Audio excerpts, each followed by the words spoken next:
legend of Voltron, defender of the universe. A mighty robot. Voltron ruled Saturday mornings in 1984 as 5 lion robots combined into one unstoppable hero, then vanished almost overnight.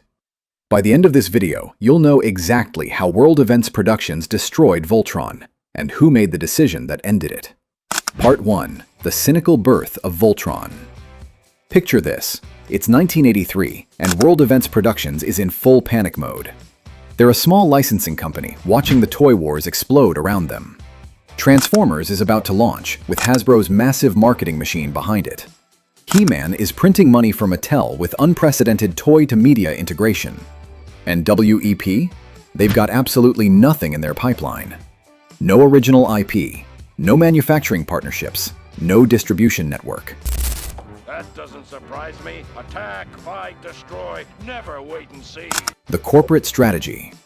So they made a calculated gamble that was absolutely brilliant in its cynicism. They literally engineered Voltron to exploit an existing manufacturing infrastructure without spending a single dime on toy development or market testing. Here's what they didn't tell you. Voltron toys weren't American designs at all.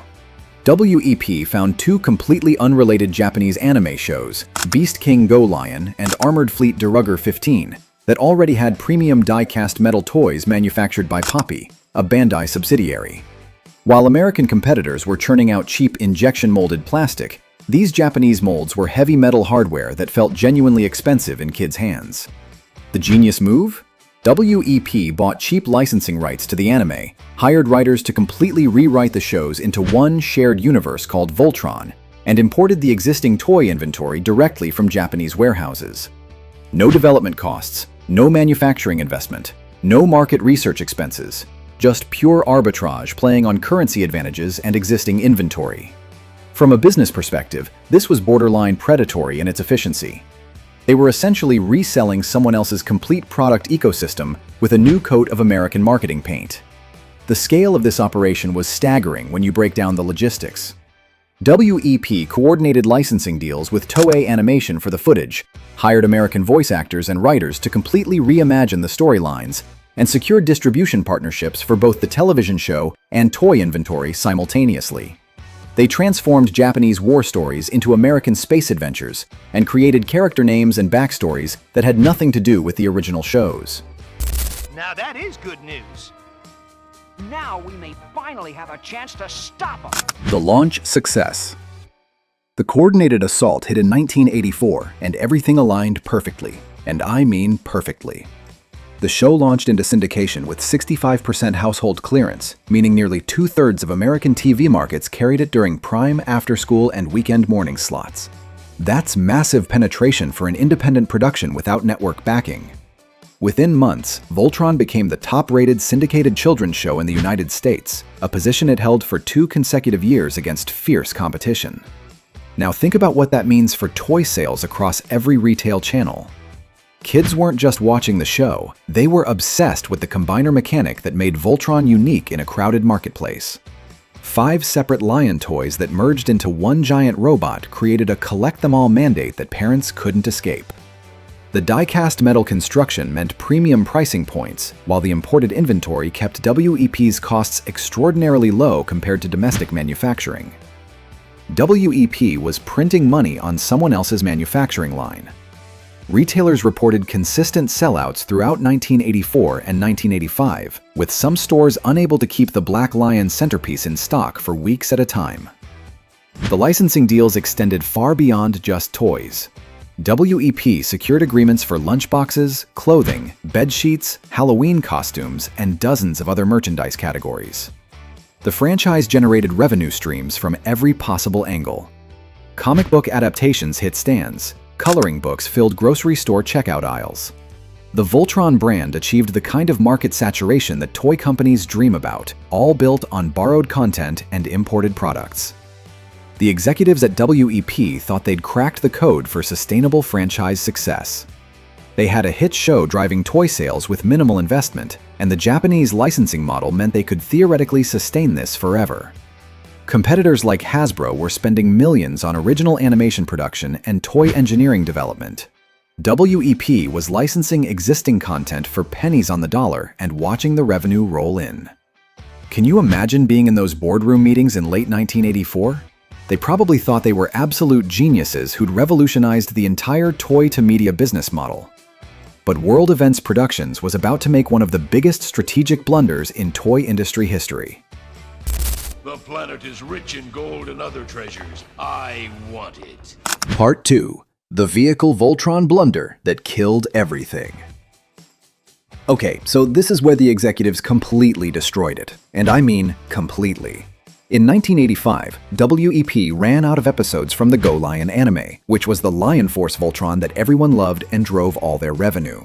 They had a simple choice: commission expensive new animation to continue the Lion story, or pivot to the second anime they'd licensed, Die 15.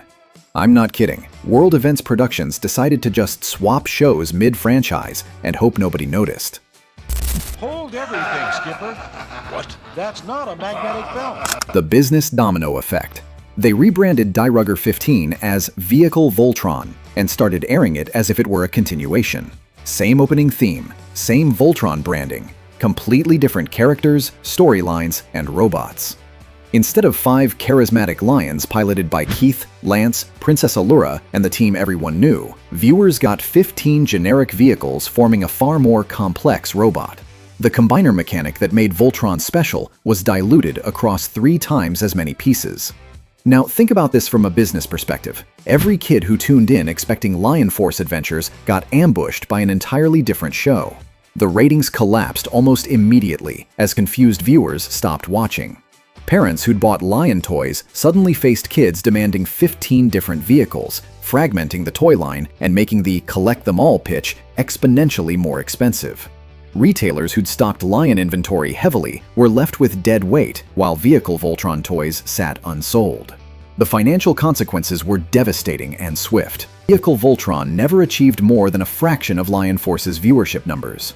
Toy sales plummeted as the confused product line alienated existing customers and potential new audiences.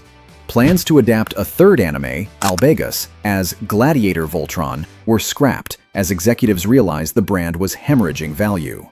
Can you imagine being the executive explaining this catastrophic decision to the licensing department? They'd taken the hottest toy property in syndication and torpedoed it to save animation costs. The downstream effects rippled through the business ecosystem. Licensing partners backed away from commitments. Comic book sales dropped. Retailers reduced shelf space. The entire revenue engine suddenly seized up. By late 1985, WEP was in crisis mode, desperately commissioning 20 new Lion Force Voltron episodes to win back audiences. But the momentum was gone. Kids had moved on to shows that didn't pull bait and switches. Toy sales never recovered to 1984 levels. The show was effectively canceled. Attention, all Voltron Force units. When you reach your space cruisers, be sure to check your weapon system. The structural business flaws. But even if they hadn't made that disastrous decision, Voltron had fundamental business problems baked into its licensing model from day one. Transformers succeeded because Hasbro owned the entire vertical integration, from animation production to manufacturing to retail distribution. He-Man succeeded because Mattel controlled the intellectual property completely and could iterate designs rapidly based on direct market feedback. Voltron tried to split the difference, licensing everything piecemeal from Japanese partners who had no stake in American market success. The moment WEP exhausted their licensed episode inventory, they had no leverage in negotiations. They couldn't demand new content from Toei Animation without massive upfront payments that would destroy their profit margins. They couldn't modify toy designs without renegotiating complex manufacturing agreements. Every strategic pivot required navigating Japanese corporate bureaucracy and expensive licensing amendments that took months to finalize. Their competitors could make critical decisions in days. WEP needed months of negotiations and teams of international lawyers. The competitive disadvantage was crushing when markets moved as fast as the 1980s toy industry. When Hasbro saw that jets sold better than certain Transformers, they could pivot production immediately. When WEP saw that Vehicle Voltron was failing, they had to negotiate with multiple Japanese entities just to access alternative content. Let's get to the escape ships before we explode! Closing. When you look at the financials and business structure, Voltron was doomed by its own clever arbitrage strategy. The same licensing model that made the initial launch so profitable created a structural ceiling on growth and adaptation. The vehicle Voltron pivot was just the symptom of a deeper disease. The real disease was a business model that gave WEP no meaningful control over their own franchise's destiny. And in the brutal toy wars of the 1980s, where companies needed agility and complete vertical control, that was an absolute death sentence. All units retreat. Commander, I don't believe you said that. We've never run from the drool. Part 3. The corporate aftermath and who killed Voltron. Here's what happened to everyone involved in this corporate disaster. World Events Productions survived the collapse, but never recaptured Voltron's 1984 peak performance.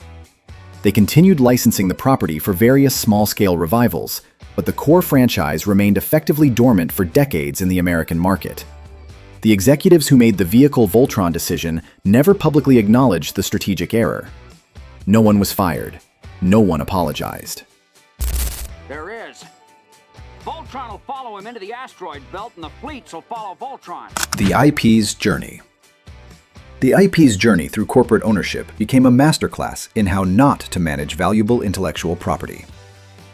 In 2012, Classic Media, which had acquired the Voltron rights through a series of purchases, was itself purchased by DreamWorks Animation for a staggering $155 million in a deal that included multiple properties. That valuation proved Voltron still had massive nostalgic equity despite being mismanaged for 25 years. DreamWorks launched Voltron, Legendary Defender on Netflix in 2016, which ran for 8 successful seasons and proved the core concept remained commercially viable when properly executed. But the live-action film rights became an absolute legal nightmare that perfectly encapsulated Voltron's business dysfunction. In 2008, WEP sued Toei Animation over movie rights, triggering years of expensive litigation. Later, film rights were acquired by Relativity Media, which promptly filed Chapter 11 bankruptcy in 2015, leaving the movie in development hell. The rights eventually reverted to DreamWorks after legal battles, but by then, Hollywood had moved on. Multiple studios had spent years and millions of dollars in development costs on a film that never happened because nobody could untangle the ownership mess that WEP's original licensing strategy had created. The business lesson. So here's the real lesson, and this applies to every franchise you watched as a kid. Voltron succeeded initially because World Events Productions found a brilliant arbitrage opportunity and executed a coordinated media toy launch with genuine strategic precision. The 65% household clearance and die-cast metal premium positioning were textbook strategic moves that maximized early returns and created immediate market impact. But it failed catastrophically because WEP prioritized short-term cost savings over long-term brand management. The vehicle Voltron pivot was an executive decision to avoid animation expenses that destroyed audience trust and toy line coherence in a single quarter. They chose their quarterly budget over their customers. The tragedy is that World Events Productions made a terrible decision at exactly the wrong time, just as Voltron was positioned to compete with Transformers and He-Man for multi-decade dominance. The executives saved maybe a few $100,000 in animation costs and lost tens of millions in long-term franchise value. That's the definition of penny wise and pound foolish. But Voltron wasn't the only franchise that executives destroyed by prioritizing. Which corporate decision made you angriest? Was it Kenner killing the Star Wars line in 1985? Mattel bungling Thundercats merchandising? The suits destroying MASK with terrible retail strategy? Well, now you know the real story behind why your favorite robot vanished from toy aisles. The Lions deserved better, and so did you. See you next.